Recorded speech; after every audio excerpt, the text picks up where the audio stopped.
Bienvenidos una semana más a las anotaciones del videoblog a 7 días. En esta ocasión, en primer lugar, repasando las anotaciones publicadas, he publicado una relativa a la divergencia entre los chimpancés y los bonobos. Estas dos especies de primates derivan de un ancestro común y la divergencia se produjo hace entre 1,5 y 2 millones de años. Esto ya se conocía, aunque ahora un análisis genético del genoma completo de 75 miembros entre chimpancés y bonobos viene a corroborar esta afirmación. Tenemos que saber que la distribución geográfica de estos primates está bastante bien definida. Los chimpancés, las 4 subespecies de chimpancés, viven todas al norte del río Congo, en la orilla norte del río Congo, mientras que los bonobos lo hacen todos en la orilla sur.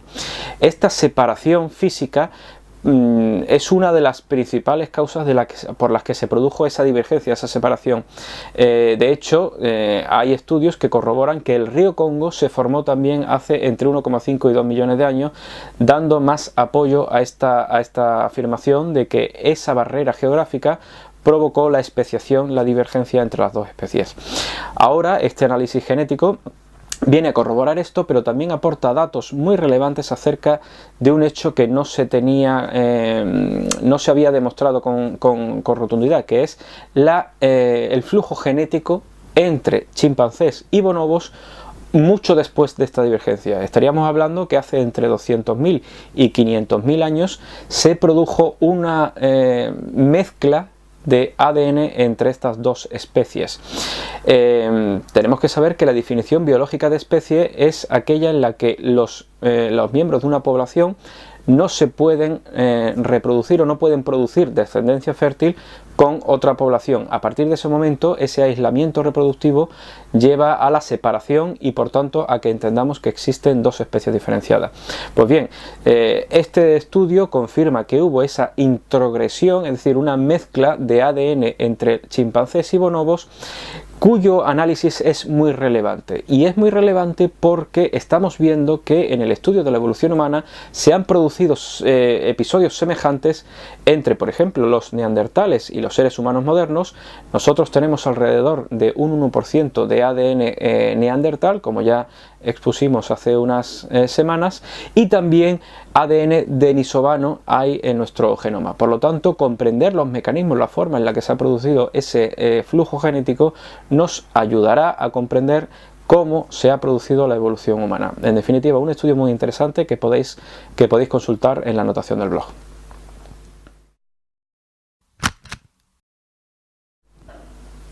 Y esta semana, en vez de hablaros de un artículo científico, de una investigación, quería comentaros el próximo estreno de una película que es muy interesante. Se tituló en inglés Hidden Figures y en español Talentos Ocultos. Narra la historia de 4 mujeres afroamericanas, matemáticas e ingenieras, que trabajaron en lo que antes de la NASA era la NASA, la Agencia Espacial Estadounidense, realizando los cálculos de las trayectorias y resolviendo las ecuaciones para el desarrollo de los proyectos del lanzamiento de naves al espacio. Evidentemente se trata de mujeres afroamericanas que no aparecen ni aparecieron en los artículos académicos ni aparecen en los registros históricos, y se está realizando un trabajo muy importante de devolverlas a la luz, devolver el conocimiento de la labor que hicieron, de la labor impagable que hicieron estas mujeres por el desarrollo y la mejora de las misiones al espacio. En aquella época, obviamente, estamos hablando de los años 40 y 50 del siglo XX, no había ordenadores y los cálculos se hacían a mano. Hemos conocido casos famosos de mujeres que hicieron estos cálculos, pero lo llamativo de esto es que eran mujeres afroamericanas y, dado los conflictos raciales, las tensiones raciales que había en Norteamérica en aquella época, y que hoy en día también seguimos viendo, fueron totalmente relegadas de la historia. Por lo tanto, una labor muy importante de agradecimiento y reconocimiento al trabajo de estas mujeres, que desde luego el hecho de que haya sido publicado un libro y después pasado a la gran pantalla se ha convertido en la película más vista los 2 últimos fines de semana, servirá como un tributo a su trabajo. En definitiva, una historia muy interesante que podéis ver.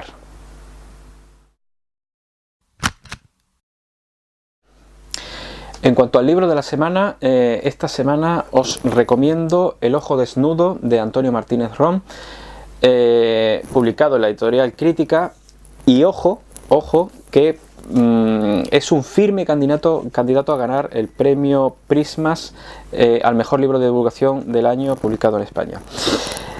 Antonio Martínez Rom es un periodista, divulgador científico muy conocido, no solo por su blog Fogonazos, por su participación y creación, cofundación de Naucas, así como su participación en Órbita Laica, el programa de divulgación científica publicado, emitido en la 2, sino también por su continuo afán por llevarnos historias que nos atraigan, nos inciten a pensar y sobre todo nos trasladen un punto de vista de la ciencia que pocas veces se toca. En este caso, en este libro, nos acerca la historia de cómo vemos, qué sabemos acerca de la luz, de la observación, cuál ha sido la evolución del pensamiento acerca de este tema tan apasionante como es la forma en la que vemos, cómo comprender el espectro luminoso, etcétera, plagado de historias, anécdotas y escritos sobre todo con una fuerza que, insisto, te atrapa y no te deja hasta que terminas el libro. Me parece un libro súper interesante, un libro muy recomendable, que desde luego espero que leáis todos, porque de verdad que os va a enseñar una serie de aspectos poco conocidos, pero contado, como digo, de una forma totalmente amena y entretenida. En definitiva, un libro fantástico, así que en breve tendréis la reseña en el blog y espero que lo comentemos. Bueno, y eso es todo por esta semana. Como siempre, espero vuestros comentarios, que compartáis en las redes sociales, que me digáis qué os ha parecido lo que hemos tratado y, por supuesto, que estéis ahí la semana que viene, así que os espero. Un saludo.